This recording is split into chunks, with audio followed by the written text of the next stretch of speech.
Thank you also to the Music Committee for asking me to do this. I have enjoyed my research very, very much. I am a huge music nerd, so this has been right up my alley.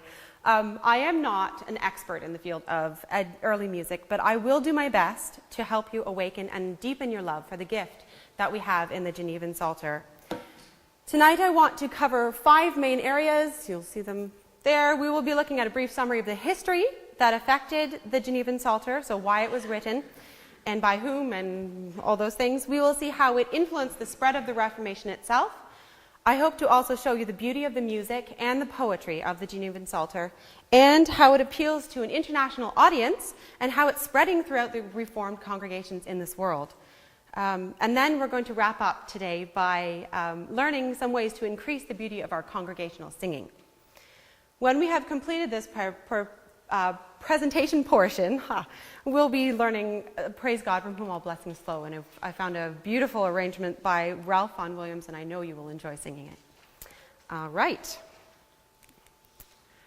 So, John Calvin, he is the spearhead behind the Genevan Psalter, and I'm going to call it Genevan Psalter today because that is a name that it is known around the world and around in music circles. We call them the Genevan Tunes, but it is known best as the Genevan Psalter. So that's what I will be calling it. John Calvin understood the importance of music in our worship for the Lord, and as he says here, as for public prayers, there are 2 kinds, the one with the word alone and others with singing. And in truth, we know by experience that singing has great force and vigor to move and inflame the hearts of men to invoke and praise God with a more vehement and ardent zeal. So that is what he wrote in the beginning of the Genevan Psalter. So when he was introducing it to his congregation, this is his introduction, just a snippet of it. It's a beautiful one to show why he wanted to have the Genevan Psalter for his congregation.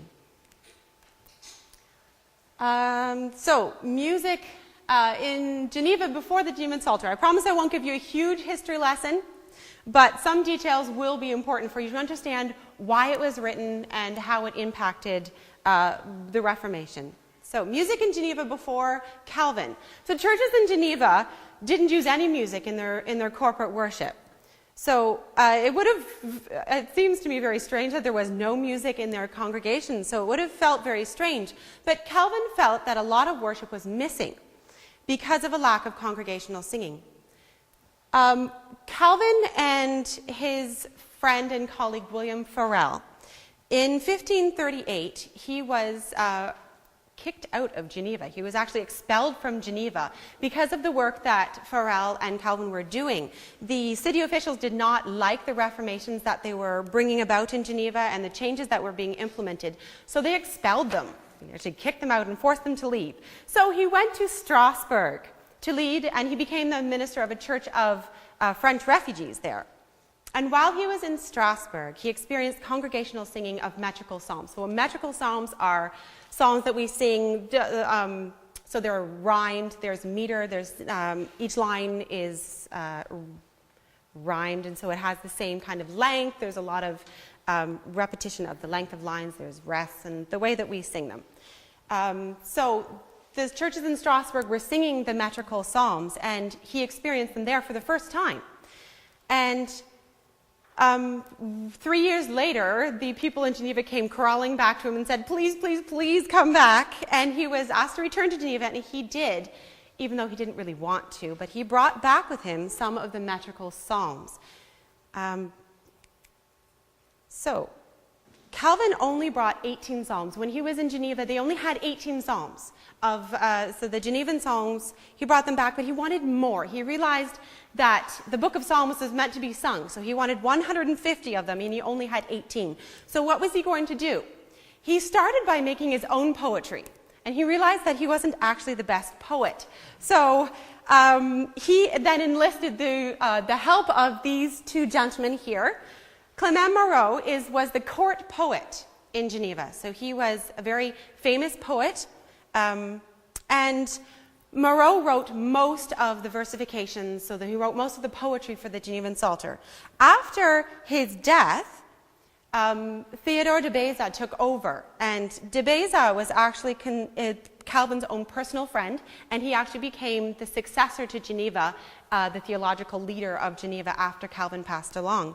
And he is considered, found this lovely quote, that he's considered by many as the best writer of Latin poetry of his time. So this is just to show you that he went to the best of the best. He wasn't happy with just mediocrity. He wanted the best. So he wanted the poetry of the Psalms to be beautifully written, and he also had some very serious requirements of his poets. And I'm going to explain a little bit later in this presentation about the serious requirements he had for his poets. Moving on to the music. Where does the music for the Genevan Psalter come from? Well, from several places. One example is they come from several of them come from Gregorian chants. Now, you might think Gregorian chants are kind of old and old-fashioned, but they are beautiful. So I want you to listen to this one. I have a recording for you. And I want you to listen carefully, and I want you to see if you can tell which song this is. Okay? Challenge. So this is sung by a group of monks, and it's just beautiful. So listen.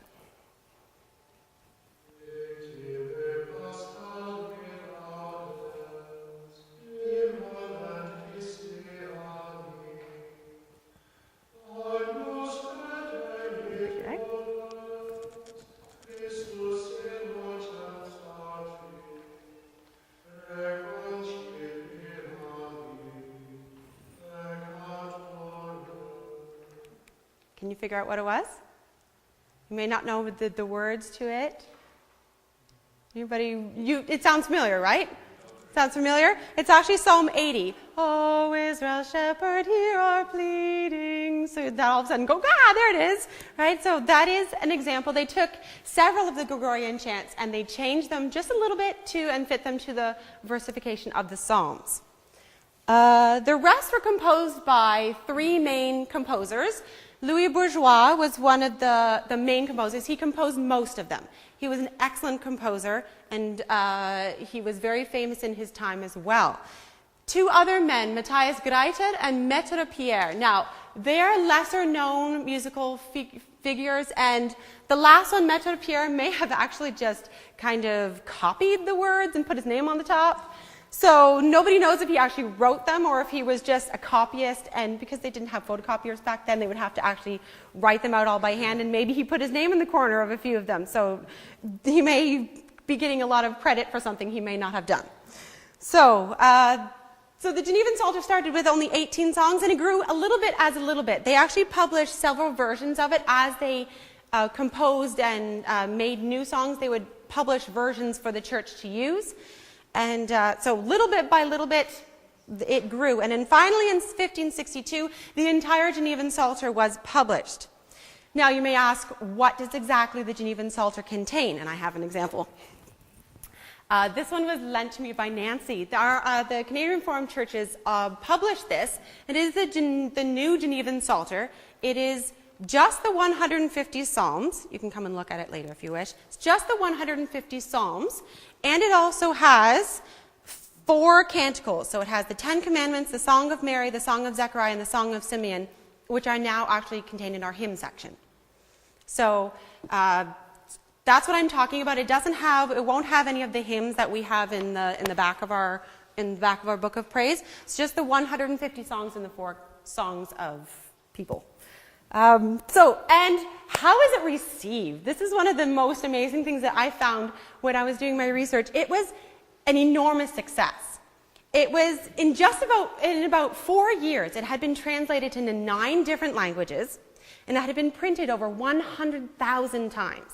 And that may not seem like a big number, but if you're thinking the old-fashioned printing press, 100,000 copies is an enormous thing. It is the biggest blockbuster ever. So it was a big deal. Here's an example of some music. This is kind of old-fashioned music. This man is somebody I would like to introduce to you tonight. This is Claude Gudemel, and I like to think of him as a rock star in his own Renaissance right. He was an amazing composer. He composed arrangements for all of the Genevan Tunes about almost as soon as they were written. And these arrangements are beautiful, they're intricate, and they're very moving. He has 4-part arrangements that you've probably heard played in church by our accompanists. I have an example of a book here. They still publish his music. You may not have noticed, but you have all heard Genevan Gutemel's music. He also wrote 4-part polyphonic music.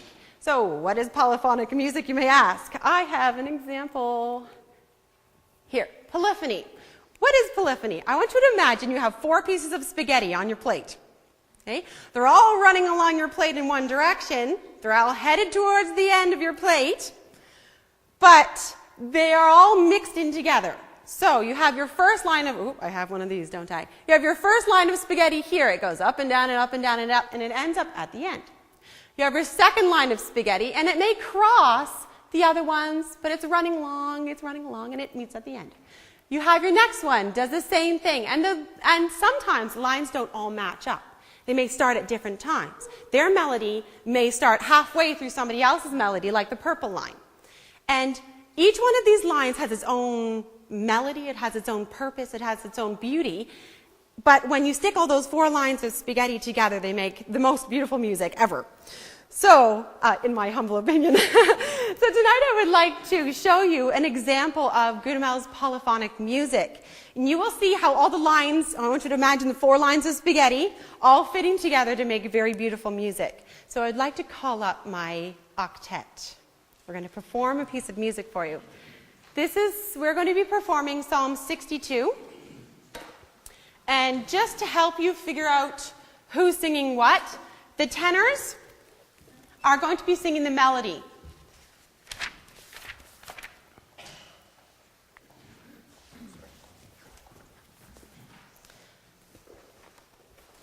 So we will demonstrate the melody for you first, so that you really get in your head, and then I want you to listen to all the other lines running around. The tenors are singing the melody, so watch them, it'll help.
All right. I get my head out of the music. All right, here we go. On to the influence that the Genevan Psalter had on the Reformation. It is the singing of the Psalms was actually at the heart of the spread of Calvinism throughout Europe and beyond. It actually drove, like, when people were fleeing from persecution, they took with them the Psalms, and it spread the Genevan Psalter basically spread and pushed the Calvinist reforms throughout the entire area of Europe. And I'm going to show you, first of all, it went from Geneva and they took it to France. It was translated into French well, I guess it was in French. It was moved into France. And I'm going to show you an example of how the Genevan Psalter and the beautiful music drove the best composers of that time to write amazing music based on these tunes. So I want you to listen to this example that I have here. To help you pick out the melody, I'm going to just sing the first line. Along the streams of Babylon in sadness. You'll know that one. That's a little bit less familiar tune. But I want you to listen. It may help if you look at the guy on the very far side there. He is singing the melody. So,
that's an example of the French people taking over. This is written by a man named Lestocard, and he is one of the people I studied when I was studying early music, because his music is known throughout by musicians as being one of the most beautiful examples of music then.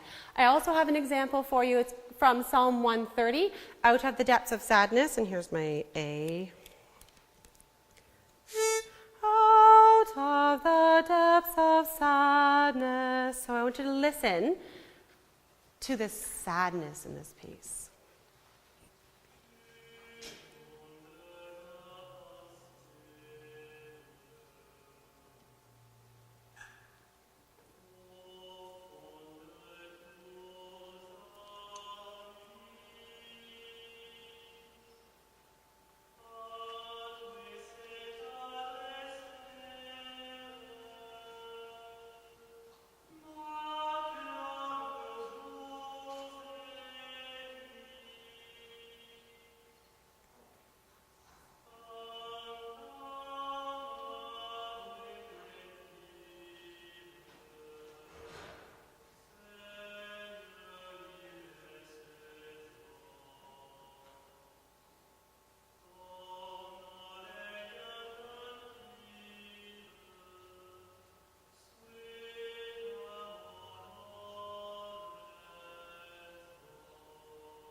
I'll stop it there. It gets even cooler.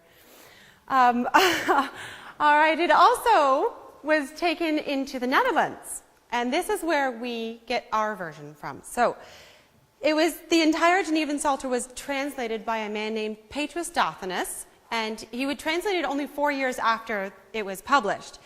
And this is the one that we have. I have an example for you of a piece of music written by a Dutch composer.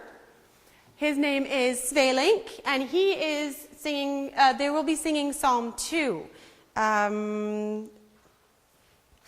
Why do the restless nations madly rage? That one. All right, so have a listen.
It was also taken into Germany, translated by a man named Ambrosius Lobwasser. Isn't that a cool name? And he translated it into German. It was used, his name will come back again in a second. And a composer that we all know, Bach, I believe it was actually his birthday yesterday, I think. Anyways, he took these and used a lot of the Genevan Psalter tunes in his chorale music. So he wrote these beautiful cantatas, and at the end he would tack on a chorale, and it was meant just to wrap it up and make have a beautiful foundational ending. So I want to play one example for you. This is Psalm 42, As the Deer Will Thirst in Anguish, and I'm starting on B. As the deer will thirst in anguish. So, you know, it's quite high, but the rhythm is changed. I want you to listen.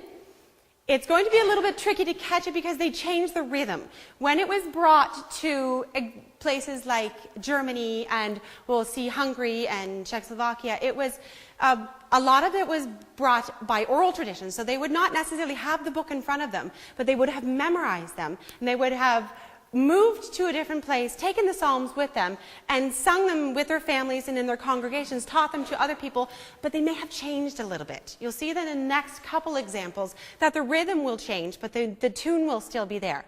So I want you to just listen, and just listen. That's really cool. 2 clicks.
So you can tell, it's the same song, right? The rhythm is just changed. Sometimes it's a little hard to hear it when they change the rhythms, but the melody is there. The German version, the Lobwasser Psalter, was also taken from Germany. So they took that version, and it was brought to Czechoslovakia by a man, and I'm not going to try his Czech name. His name is Georg Vetter. And I have It was also brought into Hungary. I'm going to give you a musical example for that later on in the presentation. But this one is a melody that you may have heard. Well, you know the melody, but they have taken the melody, they've changed it a little bit. So listen carefully, they've changed the melody, and they use this in many, many, many different hymnals throughout different churches all over the world. So this one is called Sing Praise to God Who Reigns Above, and it is, I should help you know what it is. You will know this tune. It's, with all my heart, oh Lord, I praise. It's Psalm 138.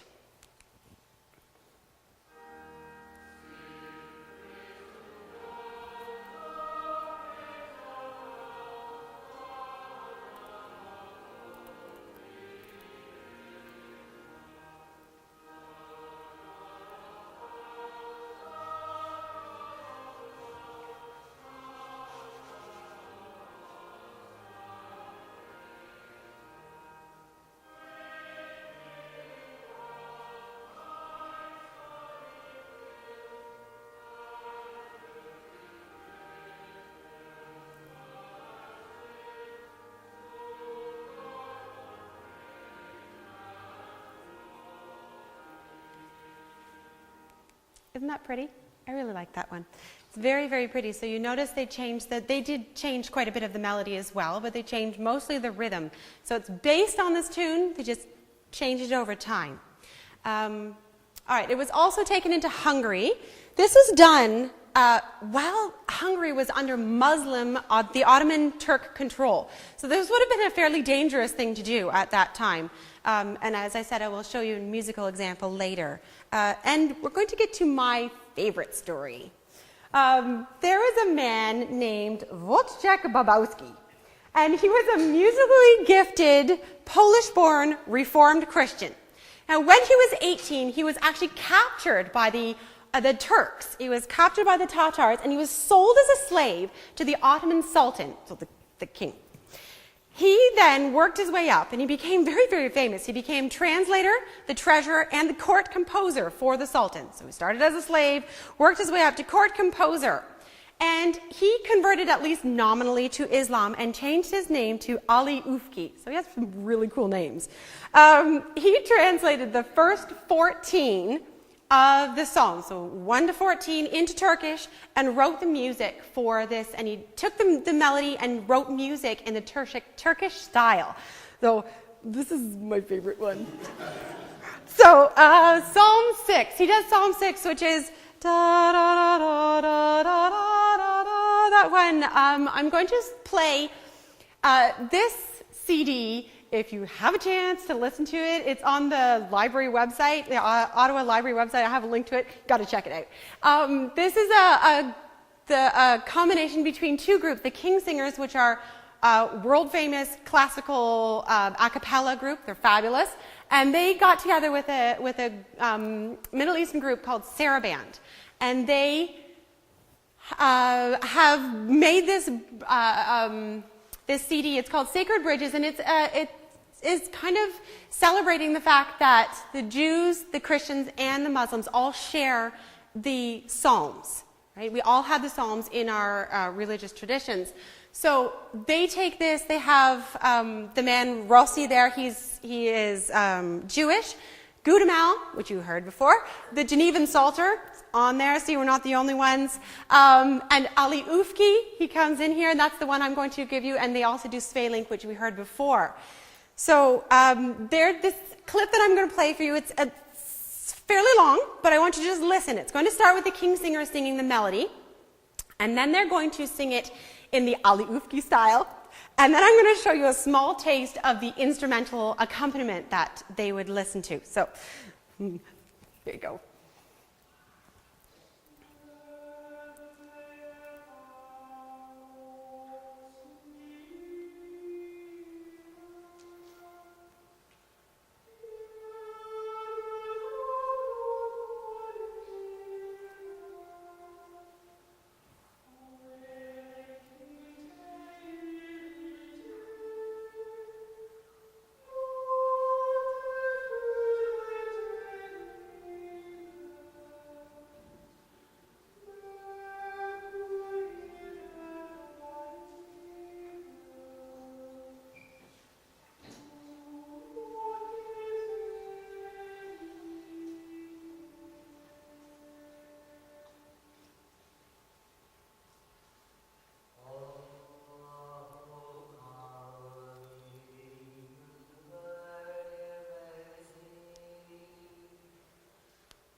chose these modes for a very specific reason. They match them up with the Bible so that you can, there's just one more layer, one depth of layer underneath to encourage you to praise the Lord. Now, got another layer on top of this. So we've gone to the church modes, so it wasn't so scary, right? Let's go and look at reflecting the Bible's own versification.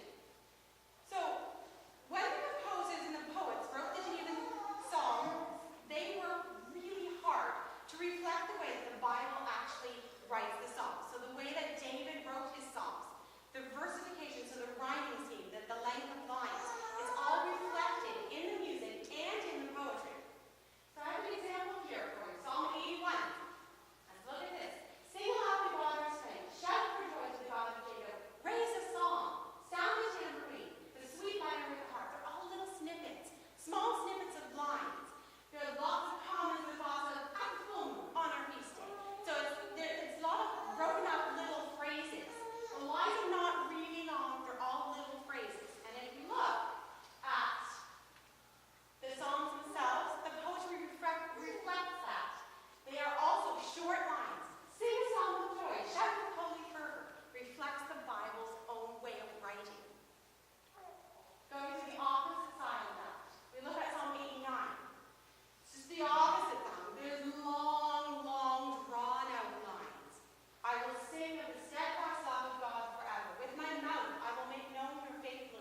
sings several of the other verses as well. This is an example of the Genevan Psalter, what they use in Korea. So if you can read it, this is the same. This is da da da da da la la la la, and it's in Korean. I can't read it, but it's in Korean. And I have another example. This is a church choir in Korean. They are singing in, and it's not the best recording, but I think it's really neat just to show you that this is what they are singing. They sing them in their church services. They're using them right now, and they're praising the Lord with them. So listen to this.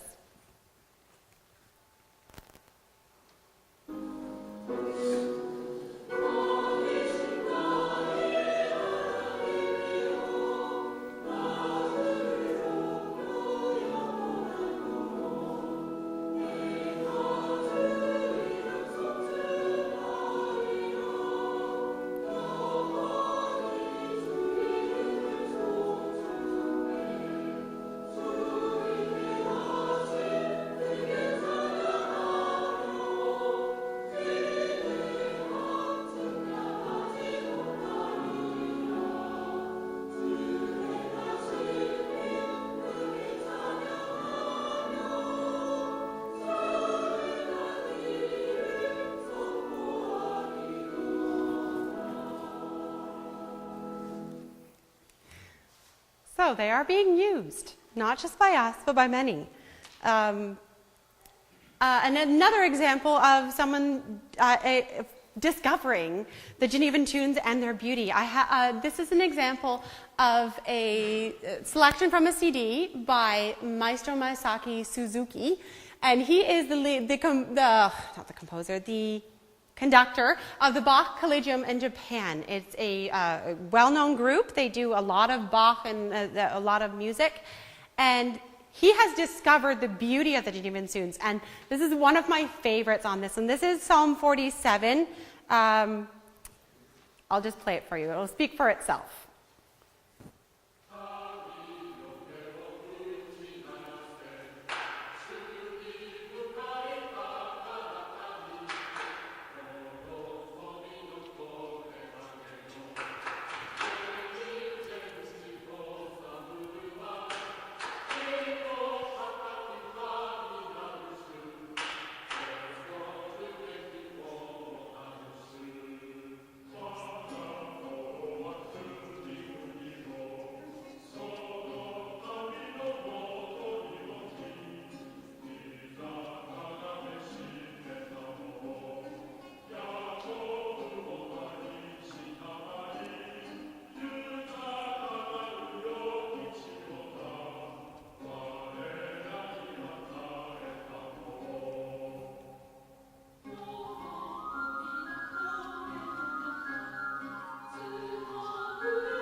Isn't that beautiful?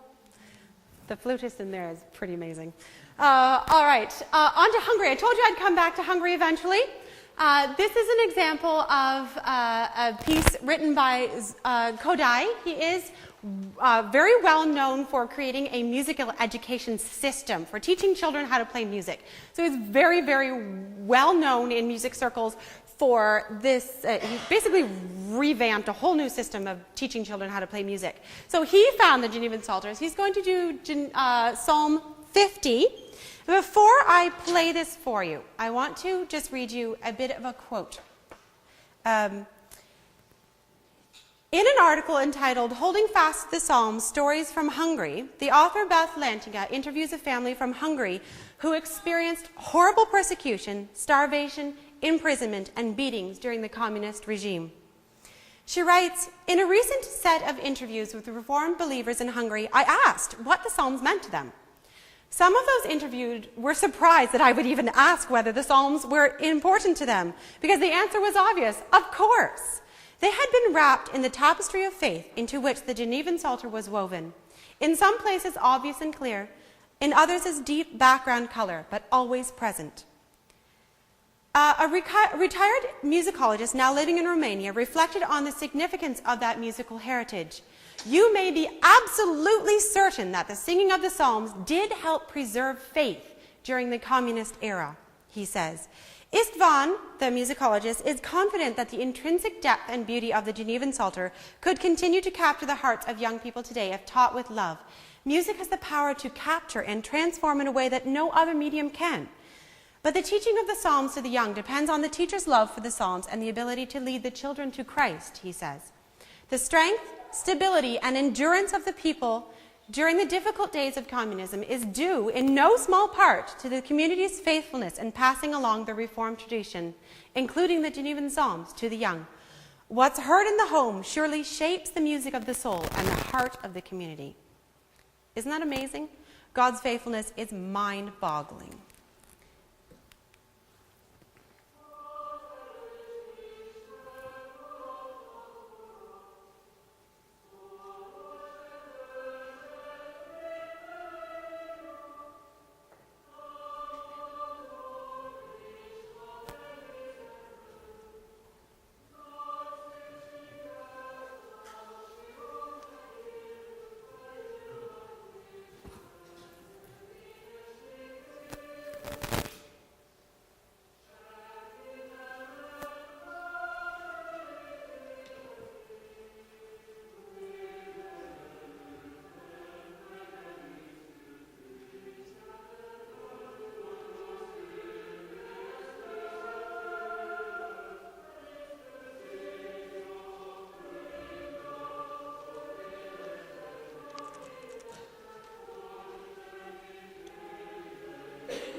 We'll stop there. Now that we have seen the beauty of the Genevan Psalter and how important it is to sing the Psalms and to engrave them on our hearts, how can we make sure that we are making the most of this beautiful music? How can we improve our singing in church so that we reflect the passion of the music and bring the highest praise to our Father? So, this is where I'm going to get you to participate. You ready? So, some general rules before we start. They didn't have metronomes back then. So they would usually, to set their tempo, musicians of that time used their own pulse. So I want you to feel your pulse. You've all been sitting, got a resting heartbeat. Okay? A normal person has between the beat of 60 and 72 beats per minute. That is what they would have used for their main impulse.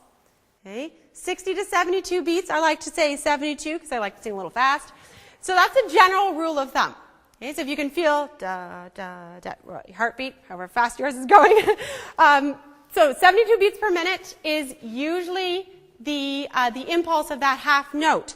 Now, I'm going to give you a bit of a caveat. If you have a sad song, it makes sense to sing them a little bit slower than that. And if you have a really happy song, it makes sense to sing them a lot faster. Right? So, general rule of thumb is 72 beats per minute, but faster and slower, depending on the feeling of the song. And your half note is your one beat. You all have seen in your psalm books before, right? Those funny, the half note with the one above it, right? You probably have never noticed. But if you look at the beginning of each of the pieces of music, you will see there's a teeny tiny little half note in there. It's the one that isn't colored in, and there's a one above it. That means the half note is one beat.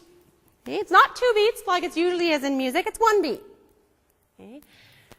So when you're singing in the music, you have to feel that half note pulse. It's not 2 beats, it's 1 beat. So the quarter notes are actually a lot faster than you think. So I want you to listen to this example. They are going to give you a very, very classic example of how to sing with a half note. So I want you to listen to the pulse. They're going to sing pulse, the pulse of the beat. So I want you to listen really, really carefully because I'm going to make you do it in a minute. Okay? So this is your test. Ignore the faces they pull on this video. I like to not watch it while I'm listening because it's very, very beautiful, but some of the faces are a little bit funny. So,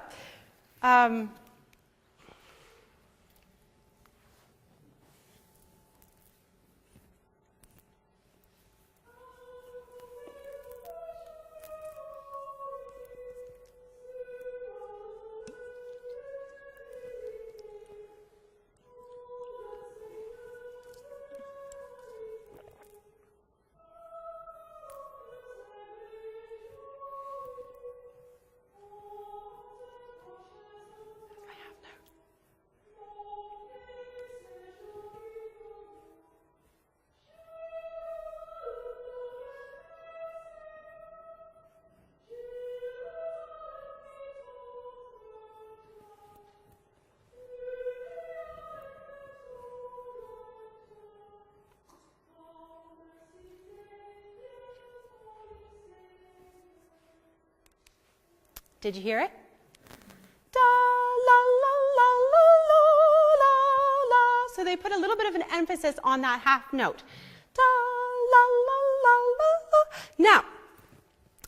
Now, we are going to try this in our half note Psalm 23. This one is a song that we tend to sing a little bit plodding. But if we think of, there you've got your little half note.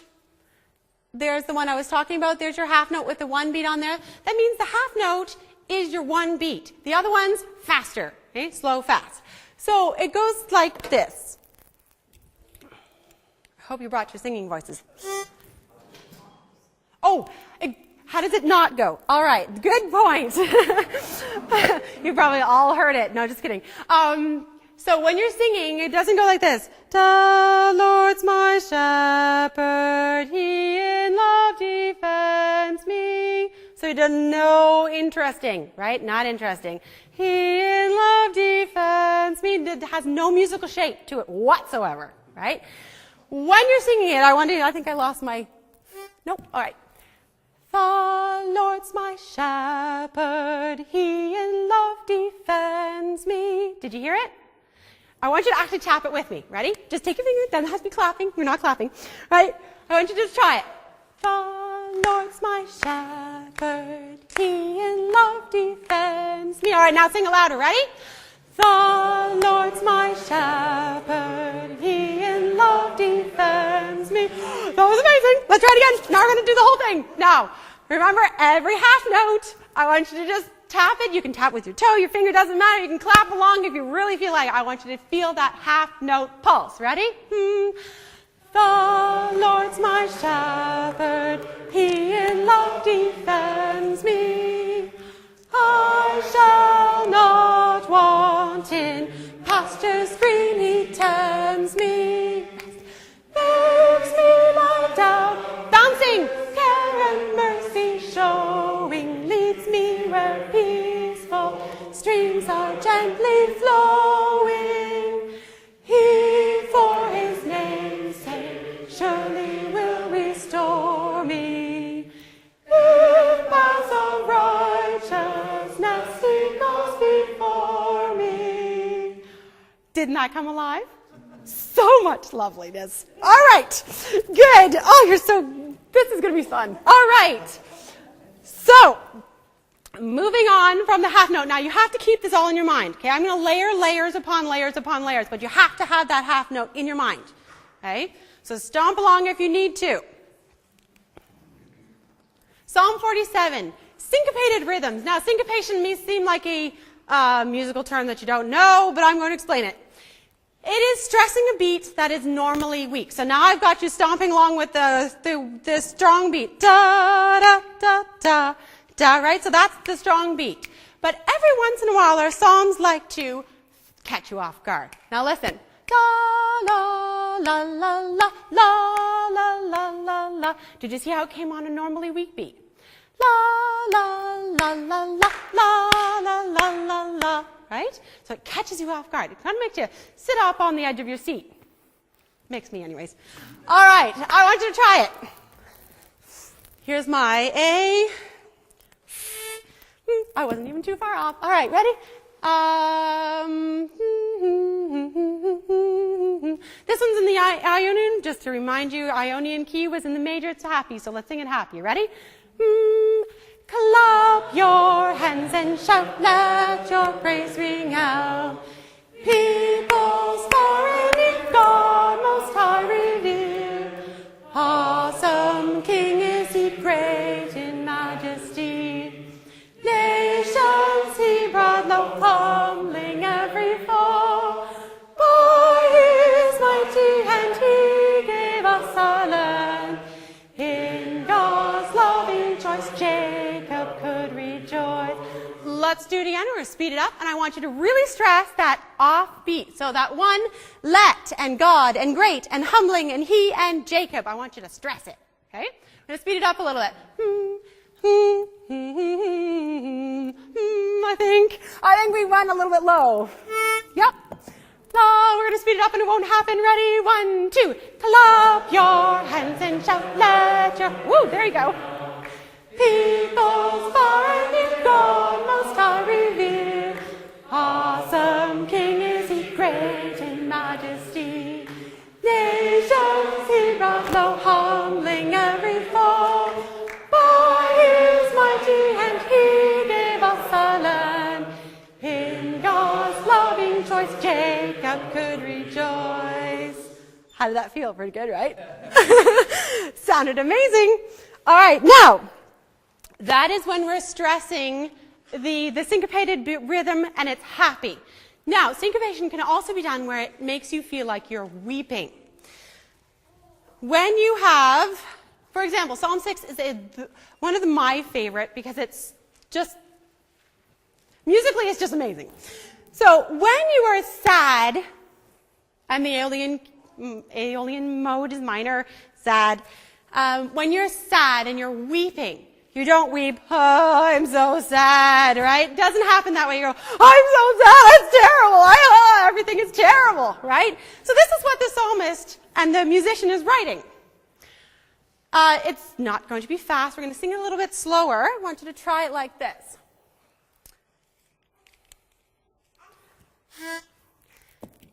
Rebuke me, Lord, no longer. So I want you to just kind of hold on to that one and milk it because it's really fun. So I want you to stress that longer. So get a little bit louder as you're going through that note. Longer. Then it sounds like you're going, oh, it's terrible, right? Let's try it. Ready? Rebuke me, Lord, no longer, nor chasten me in anger. Now stretch it. Hear my groan. Oh, Lord, see how I languish, and hear my bitter anguish. For troubled are my bones. Do you see why this music was meant to be sung a cappella? It sounds amazing. All right, let's try it again, but I want you to try also remembering the half-note pulse, okay? So I want you to try to remember, especially in mercy, hear my groans, and stretch that one out because it's like your blood's coming out, right? So I want you to milk that one, and when you're coming down, oh, Lord, see how I languish. That's when that half-note pulse really makes that line come alive. So I want you to try it. Ready? Rebuke me, Lord, no longer, nor chasten me in anger.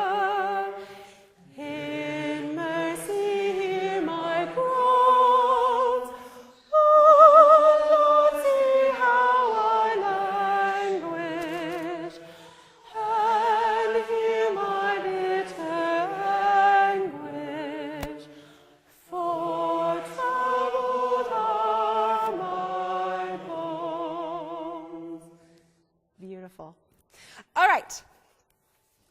Let's move on to the next layer on top of this. So you got to remember, half-note pulse, syncopated rhythms. Okay? I'm going to put one more thing on there. Unexpected timings. Every once in a while, the Psalms catch us right off guard. They'll give you either a no rest, or they'll give you a 1-beat rest instead of a 2-beat rest. And it just likes to catch us off guard and remind us to think about the music that we're singing. Every time this happens, it happens for a reason. Okay? So listen to this one. It's also the same kind of thing. It's so you know we're missing 2 rests, right? We usually get that nice, lovely rest where we can take a breath. This one, we're missing it. Okay, let's see where we are. Listen to my cry and hear me. God be near me. It's as if the psalmist can't even wait for that rest to pray to the Lord for him to hear him. He's in so much distress that he can't wait. He's got to call out to the Lord. He's got to pray to the Lord to be near him. So it's just musically it's just catching you off guard because you're expecting to hear that rest, but it's not there. So sit up and think, why is it not there? If it's usually there, there's a reason why it's not there. And it's because of this, God be near me. It does it again. God be gracious. It's like he's calling out. He can't even wait to call to the Lord. Now, this is also a very good example of syncopation in the first line. Okay? Listen to my cry and hear me. So we're going to milk that cry note. Okay, you're going to do this with me, right? And don't wait for everybody else to come in on the God like we like to do sometimes in church. I want you to come in. You're crying out to the Lord, so don't let him not hear you. Okay? Ready? Listen to my cry and hear me. God be near me. In your mercy hear my plea.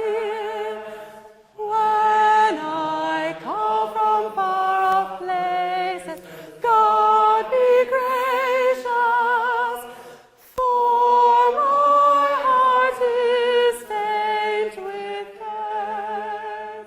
All right, now we're going to be un-Dutch. I'm going to do it again. And I want you to be opera singers, okay? I want you to be as dramatic as you can possibly be, okay? We're all divas in here. You can channel your inner diva, okay? Ready? Listen to my cry and hear me. God be near me.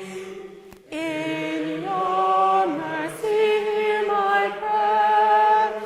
When I call from far off places, God be gracious, for my heart is faint with cares. Everybody has an inner diva. Well done! That was amazing. All right. So we're going to keep in mind our half-note pulses, our unexpected timings, and our syncopation. I've got one more for you to remember, okay? This one's pretty easy. Line shaping. Now, not every line has syncopation. Not every line has unexpected timings. But if you have especially in the longer lines, they often have a lot of shape to them. So this one is a perfect example. So you're going to notice that the line goes up and it goes down, and it goes up and it goes down, and it goes up and it goes down. Like we're on a little roller coaster. Okay? Woo, back down. Now, when you're on a roller coaster, you don't go, wee, this is not fun, right? When you're on a roller coaster, you start off a little bit not fun, but then when you get to the top, you know it's coming. You're like, ah, here we come. So, may God be merciful and bless us. Start off quiet. Okay, roller coaster's working. And then you get a little bit louder, and then on the way down, you calm down a little bit. Calming down. There we go. You're quieting down. So when the line gets up, when the line goes up, you go up into volume. When it goes down, come a little bit quieter. And for example, in lines where it goes mostly just up, okay? The line is going soaring up to the Lord. You are soaring your voice, getting louder to the Lord. Okay? And if the opposite is true, if you're coming down, start out a little bit louder and quiet down. It's amazing what those long lines turn into if you shape them, okay? So we're thinking roller coasters for most of this one, okay? Where's my D? Ready? Ready? May God be merciful and bless us. Ready? And cause his face on us to shine. May he to us be ever gracious. Illumine us with light divine. May he to us. Don't forget your half note. Show his revelation and his way unfold. Praise his God our Savior. May all see his favor and his power behold. How did that sound? Sounds good, doesn't it? All right. So when you're singing these, I know it's a lot to think of, but if you even spend just a tiny bit of time on the song before you sing it or while you're singing it, think of those things that we mentioned. Okay, your half note pulse. If I'm going to say one is the most important, it's probably that half note pulse. Okay? Remember to tap your foot because it'll bring the music to life. Instead of bleh, it'll bring it to life. Okay, and that's what we want with our singing. Syncopation. If you can find those notes that don't pair up, I keep wanting to touch the screen. If you notice here, there's a half note, quarter note, half note, quarter note. If you see a pattern like that, it's a very good indication that it's going to be syncopation. It's going to be that da, da, ta, okay, which we like, which is good. Think about these things when you're singing it because the composers of the Genevan Psalter, they wrote them for you. They wrote them to inspire us to praise the Lord. And if they're there, we have to use them. Right? Use them when you're singing. Think about it. Don't let your singing just become automatic. Okay? Then it's no fun whatsoever, and it's not bringing the best praise that we can. If we think about these songs, and if we sing them intentionally, and think about the words, think about the musical line, think about the music incorporated in this, our singing will be beautiful. Right? All right. Now that I've thrown pretty much everything I can at you, I hope in some way tonight I have been able to show you a little bit of the depth, the beauty, and the passion of the Genevan Psalter. We have seen how the Genevan Psalter deeply influenced the spread of the Reformation and how the composers and poets wrote the words and music to closely reflect the beauty of the biblical Psalms. We, as Canadian Reformed churches, have such a beautiful treasure in these songs. When we put the beautiful music and the stirring poetry together, we have an amazing tool that we can use to praise our Heavenly Father. As I wrap up this portion of the evening, I want to urge you to love them. Listen for the beauty of the music. Love the words of the psalm and sing them. Sing them at home, sing them in church, and anywhere. This is a wonderful way to engrave the words of the Holy Spirit on your hearts. And that's all I have for you tonight. I also have, well, not all. I've got one more slide. When I think of the Genevan Psalter, I think of what we are giving to our children, what we are engraving on our hearts. We have the Bible right at our fingertips. And we want to pass this on. And I saw this and I thought, yeah, I have to share this with you. Are you teaching songs that can be sung a cappella around a hospital bed in 50 years? When my grandmother passed away, we were singing Psalm 130 at her bedside. And I can't think of a more beautiful way I would like to go to heaven is with the Genevan Psalters sung at my bedside. So just use them and love them. That's all I want to pass on to you, and I hope you have garnered a little bit of this tonight. Thank you.